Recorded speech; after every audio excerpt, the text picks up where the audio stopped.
Zakonisht jemi me durim, si kemi punë të mirë, shto si popull, jemi të padërushëm, a ka, besoj ta bojnë edhe këtë pyetje edhe prind kur vinë, a ka një kohë caktuar të seancave, di që varet prej sjelljes, prej çrregullimit, prej fëmis, po a ka afërsisht një bazë ku orientoni me thonë i duhen 10 seanca për me mja dal me e hek që problematik në çrregullimin më të lehta në të folur që janë. Atëherë varet me çfarë vështirësi ka fëmia, edhe prap edhe mosha. Po nëse për shembull është vetëm një vonesë në komunikim, ose fëmijët vetëm i vjen një nxitje për me ja zhvillu komunikimin, atëherë mundet me u mbri më shpejt. Ndoshta për pak muaj me punu me fëmijën, vetëm i zhvillohet komunikimi. Po prap duhet me pa se çfarë rasti është, çfarë vështirësi ka fëmia, edhe pastaj me punu me ta. Po, a qysh rekomandohet çdo ditë, një ditë po, një ditë jo, qysh shkojnë seancat?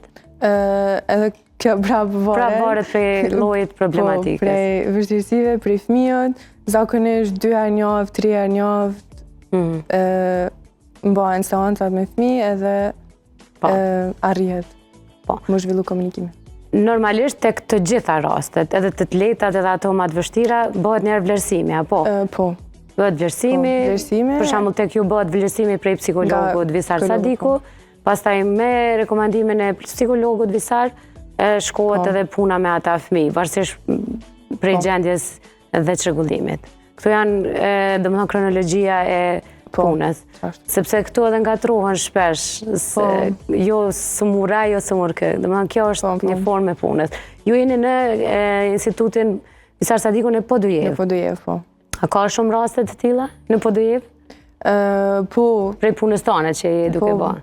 Nuk është që s'ka, se fatkeqësisht nuk është veç Prishtina që fëmijët kanë vështirësi, ndoshta jemi pak ma të vetëdijshëm për ndoshta kur me kërku ndihmë ose te kush me u drejtu, mirë po edhe qytetet tjera krejt ka nevojë për me pas të paktën një institucion që merret me këta fëmijë dhe që provon me ju ndihmu.